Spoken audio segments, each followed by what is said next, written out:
My dear JEE aspirants, students and parents, welcome back to my channel. JEE Main 2026.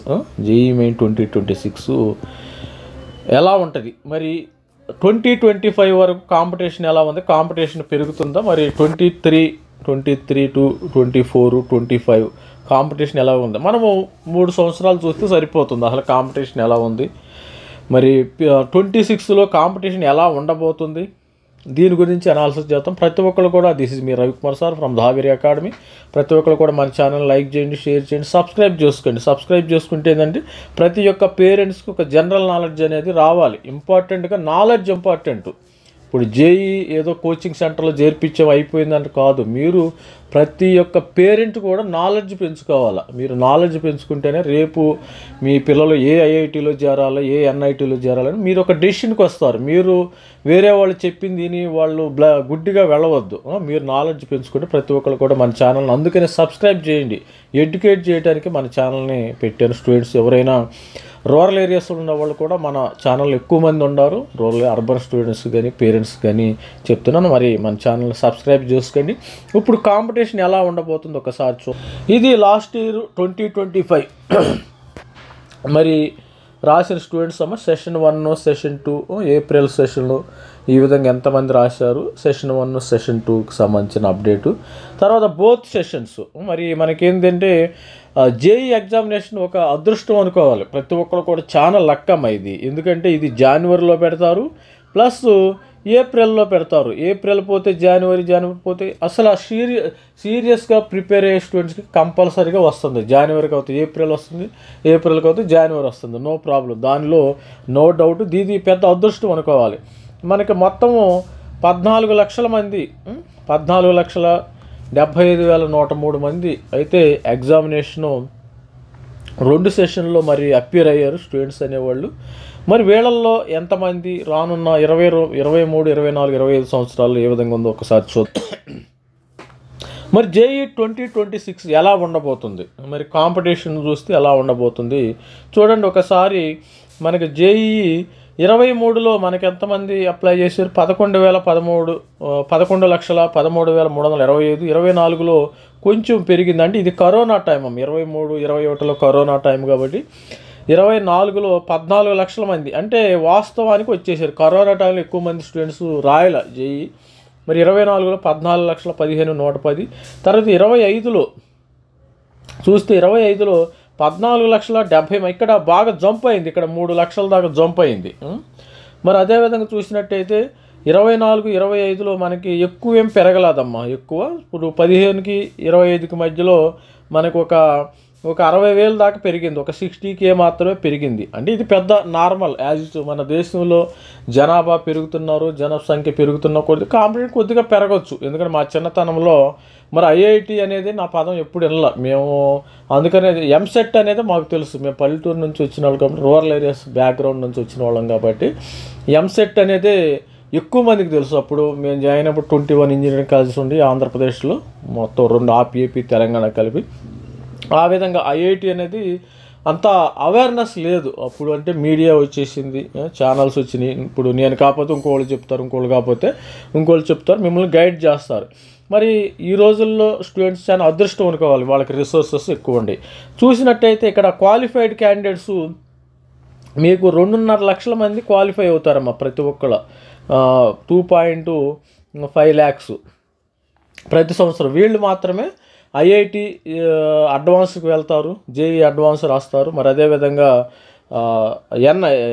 IIT advance రాస్తారు, మిగతా వాళ్ళు ఎన్ఐటీలో join అవుతారు. అంటే వాళ్ళే అంటే వీళ్ళందరిలో 2,51,000. సపోజ్ 23లో 11 లక్షల నుంచి 2,53,000. అది ఫార్ములా, బేసిక్ ఫార్ములా. 24లో 2,50,000. ఇది ఈ సంఖ్య ఎంతైనా ఉండొచ్చు.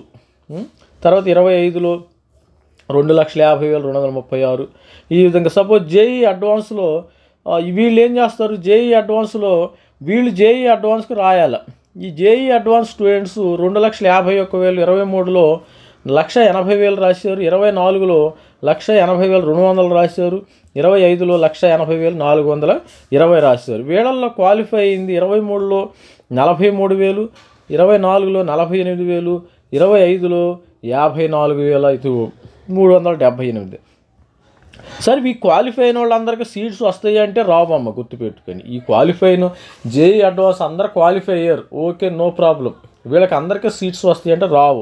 ఇక్కడ ఎన్ని సీట్స్ ఉంటే 23లో మనకి 17,340 ఉంటే ఇక్కడ 24లో 17,695 సీట్స్ ఐఐటీలు ఫిల్ అయినాయి. అంటే 23 ఐఐటీలకు సంబంధించిన డేటా అనమాట. 23 ఐఐటీస్ అక్రాస్ ఇండియా. తర్వాత అదేవిధంగా ఐఐటీస్ అలాటెడ్ సీట్స్ ఇన్ ఐఐటీలో 18,000. కాకపోతే ఈసారి నుంచి సెంట్రల్ గవర్నమెంట్ వాళ్ళు ప్రతి సంవత్సరము 1,500 సీట్లు పెంచుతున్నారు. మరి అది నెక్స్ట్ ఇయర్ కూడా ఈ విధంగా మరి బీజేపీ గవర్నమెంట్ ఉన్న కాలంలో అన్నట్టు మరి 2029 వరకు 15,000 6,000 సీట్స్ పెంచే ఉద్దేశం అయితే ఉంది. 5,000 సీట్లు ఎంత పెరుగుతున్నాయి. ఇది స్టూడెంట్స్. మరి కాంపిటీషన్ గురించి పెద్దగా మీరు వరి కావాల్సిన అవసరం ఏమో, వస్తూ ఉంటారు, పూర్తిగా పెరుగుతుంది, పెరగదని నేను చెప్పను. ఎందుకంటే స్టూడెంట్స్లో జేఈ పట్ల అవేర్నెస్ ఎక్కువైంది.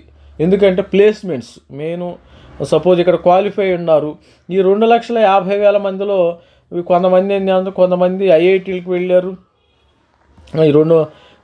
కొంతమంది ఏంటంటే ఐఐటీస్కి వెళ్ళారు, కొంతమంది ఐఐటీస్కి వెళ్ళారు. ఈ లోన్లో కొంతమంది ఏంటంటే ఎన్ఐటీలో జాయిన్ అయ్యారు, కొంతమంది IIITలో జాయిన్ అయ్యారు, కొంతమంది GFTలో జాయిన్ అయ్యారు. 2,50,000 మందికి సీట్స్ వస్తాయి. వీళ్ళల్లో కనీసం 1,00,000 మంది దాకా సీట్స్ వచ్చే అవకాశం ఉంది. మీకు ఇంకో తెలియని వస్తువు ఏంటంటే, సపోజు జేఈ అడ్వాన్స్ క్వాలిఫై అయితే మీకు క్వాలిఫై అయిన వాళ్ళకి seats Indian institute of space technology, ఇది కూడా ఇక్కడ కూడా కొన్ని సీట్స్ ఉంటాయి. తర్వాత Indian institute of petroleum energy, ఇక్కడ కూడా కొన్ని సీట్స్ ఉంటాయి. ఇది అవుట్ ఆఫ్ జోసా నుంచి కాదు, మీరు ప్రైవేట్గా దీనికి అప్లై చేయాలి. ఇది స్పేస్, ఇది ఇస్రో వాళ్ళది, ఇక్కడ ఇస్రో వాళ్ళది మంచిగా. తర్వాత Rajiv Gandhi institute of petroleum technology అమేథీలో ఉంది, దీనికి కూడా కొన్ని సీట్స్ వచ్చే అవకాశం ఉంది. తర్వాత జేఈ మీద కొన్ని national forensic institute of technology అని కొన్ని ఉన్నాయి, అలాంటివి వచ్చే అవకాశం అయితే ఉంది. కాంపిటీషను పెద్దగా పెరిగే అవకాశం అయితే లేదు. దాన్ని బట్టి మీరు దీని గురించి పెద్ద కంగారు పడాల్సిన అవసరం లేదు. మీ పని మీరు చేయండి, మేము అనాలిసిస్ మేము చేస్తాం. మరి పేరెంట్స్ అనేవాళ్ళు ఎడ్యుకేట్ అవ్వండి. పేరెంట్స్ అనేవాళ్ళు ఎన్ఐటీలు ఎన్ని ఉంటాయి, IIITలు ఎన్ని ఉంటాయి, GFTలు అంటే ఏంది, అసలు వాట్ ఈజ్ వాట్. పేరెంట్స్ అనేవాళ్ళు వాట్ ఈజ్ వాట్ అని ఎడ్యుకేట్ అవ్వండి. చివరికి వచ్చి మాకేం తెలియదండి అలా అనమాకండి. ప్రతి ఒక్కళ్ళు ఎడ్యుకేట్ అవ్వండి. స్టూడెంట్స్ ఎవరైతే కష్టపడి మరి ఎవరైతే సెల్ఫ్ స్టడీ చేసుకుంటారో,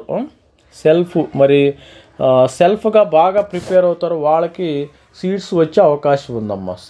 ఎక్కువగా ఏంటంటే పేరెంట్స్ మరి హాస్టల్లో ఉంటారు, కొంతమంది హాస్టల్లో, కొంతమంది డే స్కాలర్స్ ఉంటారు. ఎవరైతే వాళ్ళు చదువుకుంటారో, పేరెంట్స్ చెప్పకుండా వాళ్ళకు వాళ్ళు కష్టపడి చదువుకుంటారు, వాళ్ళు దే విల్ గెట్ ఐఐటీస్ డెఫినెట్గా వస్తాయి. లాస్ట్ ఇయర్ మరి కొంతమంది స్టూడెంట్స్కి, నా స్టూడెంట్కి 27, 43 ర్యాంకులు వచ్చినాయి అడ్వాన్స్లో. మరి ఎంత ర్యాంకులు వచ్చినాయి, ఎంత కష్టపడి చదువుకుంటారు. వాళ్ళని అడిగితే ఎప్పుడు చదువుకుంటారండి మా పిల్లలు, ఎప్పుడు అంటే మేము చెప్పము. నేను పేరెంట్స్ని అడిగినప్పుడు ఐఐటీలో జాయిన్ అయిన కొంతమంది పేరెంట్స్ని అడిగినప్పుడు వాళ్ళు ఏమన్నారంటే ఎప్పుడు చదువుకుంటారు, మేము చదవమని మేమైతే చెప్పము. వాళ్ళందరికీ సెల్ఫ్ మోటివేషన్ ఉంటుంది. పిల్లల్లో సెల్ఫ్ మోటివేషన్ అనేది కావాలి. సెల్ఫ్ మోటివేషన్ ఉంటే ఈ 23 ఐఐటీలో డెఫినెట్గా మీకు వస్తుంది. ఎన్ఐటి వరంగల్ కానీ, తిరుచి కానీ, రూర్కెలా కానీ, నాగ్పూర్ కానీ, ఇలా మంచి టాప్ ఎన్ఐటీలు కూడా సీటు వచ్చే అవకాశం ఉంది. ప్రతి ఒక్క పేరెంట్స్ మన ఛానల్ని సబ్స్క్రైబ్ చేసుకోండి, మోటివేటివ్ వీడియోస్ చూడండి. All the best. మరి జేఈ మరి మనతో ట్రావెల్ చేయాలంటే మరి జేఈ మరి నెక్స్ట్ జూన్, జూలై, ఆగస్ట్ వరకు కూడా మనతో ట్రావెల్ చేయాల్సి ఉంది. సబ్స్క్రైబ్ చేసుకుంటే ఇలాంటి మంచి అప్డేట్స్ మన ఛానల్ నుంచి వస్తాయి. All the best. Thank you. Bye.